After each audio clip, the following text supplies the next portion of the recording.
Sa ibang balita, idinitalya ni Bong Navarro sa isang affidavit ang mga text message ni Cedric Lee matapos siyang bugbugin sa isang kondo sa Taguig. Napasok na rin ng NBI ang nasabing unit na hindi raw nakitaan ng mga sirang gamit. Unti-unti nang bumubuti ang lagay ni Bong Navarro halos 2 linggo matapos bugbugin sa Forbeswood Heights condominium sa Taguig. Sa resulta ng CT scan, negatibo sa head trauma ang host actor. The physical recovery is just one aspect of it. Mental and emotional is another story. Sa isinumiting supplemental statement ng kampo ni Navarro sa NBI, sinabi nitong nag-text pa sa kanya si Cedric Lee matapos ang pambubugbog. January 23 ng hapon, siningil ni Lee si Navarro sa danyos kay Denise Cornejo at mga nasirang gamit sa kondo. Ibibigay pa raw nito ang account kung saan pwedeng magdeposito. Tila nagbanta pa ito na may mas malalang mangyayari kung hindi magbabayad si Bong. Siniguro rin ni Lee kay Navarro na hindi sila extortionist at binibigyan lang nila ng hustisya ang dapat bigyan nito.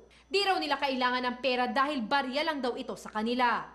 Pero bandang alas 8 ng gabi noong January 23, galit na ang mga text ni Lee nang malamang nagsumbong si Navarro sa mga otoridad. January 24, tinawag ng rapist ni Lee si Navarro. Pinagbantaan din siyang kakasuhan ng attempted rape kung hindi ito magbabayad. It has a lot of bearing. Sino nagsasabi ng totoo? Malinaw na ang nagsasabi ng totoo ay si Bong.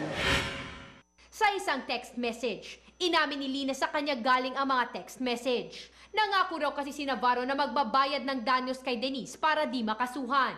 Pero sinet up lang daw pala sila nito at pinagmukha pa silang extortionist. Hindi rin daw magkakagulo kung hindi nagtangkang mang-rape ni Navarro. Malinaw din daw sa mga text niya na hindi sila ng extort. Kanina, humarap sa NBI ang may-ari ng kondo kung saan binugbog ang aktor. Dumating din ang nagre-renta ritong si Greg Binusnos na siya namang nagpahiram ng unit kay Cornejo. Meron siyang lessee. Tapos yung lessee niya, guest niya si Denise doon. He allowed Denise to stay there for 2 months only. Sinamahan din nila ang NBI para mapasok nito ang unit sa unang pagkakataon. Bukod sa mancha ng dugo sa sofa, maayos naman daw ang kondo at walang wasak na mga gamit. Nandun pa raw yung food na dala ni Bong Navarro. Medyo inaamag ng araw.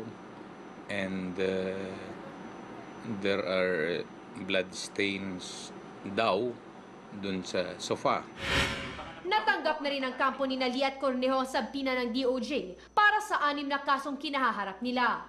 Gaganapin ang preliminary investigation sa Araw ng Mga Puso, February 14. Michelle Mediana, News 5.